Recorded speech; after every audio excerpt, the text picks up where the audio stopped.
Here's your Capital update for Friday, March 20th. I'm Shirley DeScorbeth. After a series of questions concerning his campaign spending and lavish travel that made him the target of an ethics investigation in Congress, Representative Aaron Schock announced he is resigning from Congress, effective at the end of the month. Schock, who was considered a rising star in the Republican Party, allegedly charged the government thousands of dollars, more than he was entitled to receive.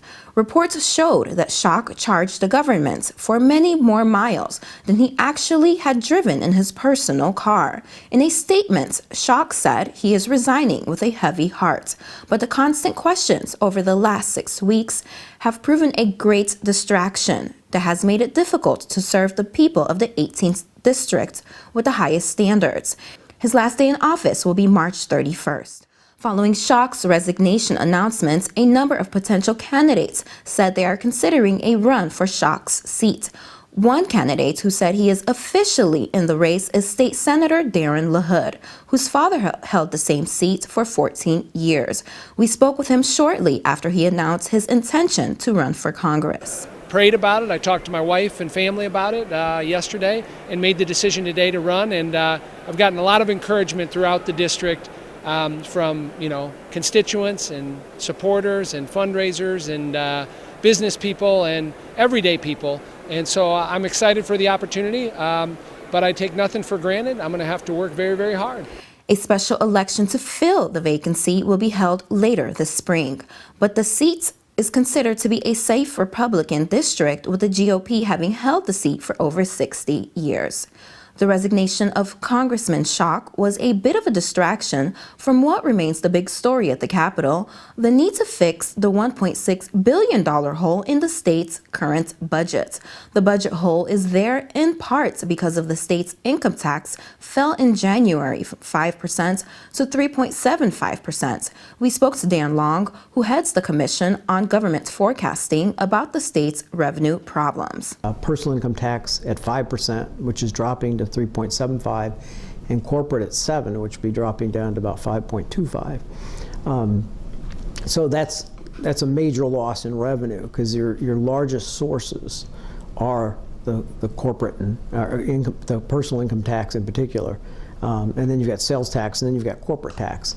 So by reducing those percentages in fiscal 16, it'll be the first full year of that revenue loss, and even though you're going to get some increases in some other lines, overall we believe that revenues will be down over around $2 billion.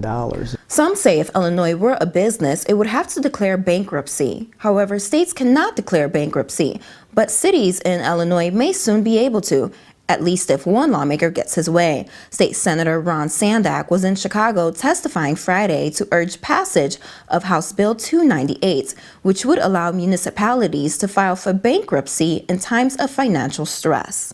I think what we learned in the governor's State of the State and budget address is that pretty lean times are ahead for the state of the state and for its municipalities.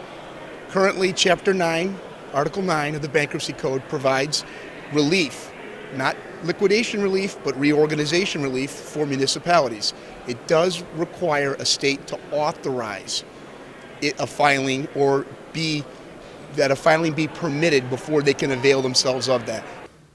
Aside from a lack of revenue, the state's new Comptroller Leslie Munger says another problem plaguing state governments is the state's aging computer systems that in some cases are over 30 years old. Munger says that makes it impossible to gather current financial data and really know just what some departments are spending state revenues on.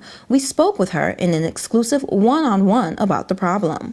Right now, all the different agencies, everyone who reports into the state financials is on a different accounting system. All of those systems are old. All of those require money and a lot of time and effort. Do they even talk to each other? No. No, they do not. I mean, how do you therefore take it from agency X and bring in those numbers and merge them? So it all comes in individually. Some of the information comes in on paper. It has to be rekeyed. Some of the information is not compliant. They call it GAAP compliant with current accounting standards. Some of it is done on a cash basis, not accrual basis, which would be the accounting standard these days. All of that has to be adjusted. You can imagine that it's ripe for errors in all the transmission that has to, and translation that has to occur. It takes us almost 9 months, 8.5 months to get our financial report out after the end of the fiscal year, which it's really beyond And by the time you usable. get it out, it's no longer, it was a snapshot in history. It's not actionable. Right, it's not actionable. So all these reasons, I think, it'll be transparent. It will actually, most importantly, when we think about the cost of implementing something like this, will really help us reduce the ongoing cost of government, the efficiencies that it will bring, it will get the cost of maintaining all these separate systems out.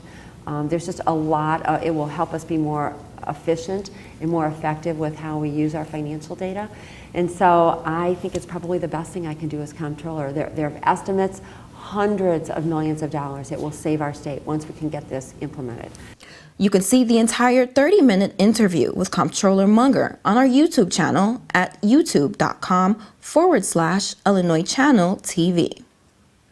The state's financial problems were not the only issue facing lawmakers this week. On Wednesday, gun owners from across the state rallied at the Capitol to push for expansion of the state's concealed carry law. Gun owners say they want to be able to carry handguns into public places such as bars, churches, and hospitals, which currently prohibit the carrying of handguns. In 2014, Illinois became the last state in the nation to pass a concealed carry law. Also on Wednesday, Governor Rauner helped celebrate National Agriculture Day in Illinois. The governor took the opportunity to recognize the hard work of farmers and ag producers in what is the state's largest industry. I love agriculture. It's what makes America great. We're the breadbasket of the world, and it's the key to the economic growth of the future of Illinois. That's your Capitol update for Friday, March 20th, 2015. Have a great weekend. I'm Shirley Descorbath.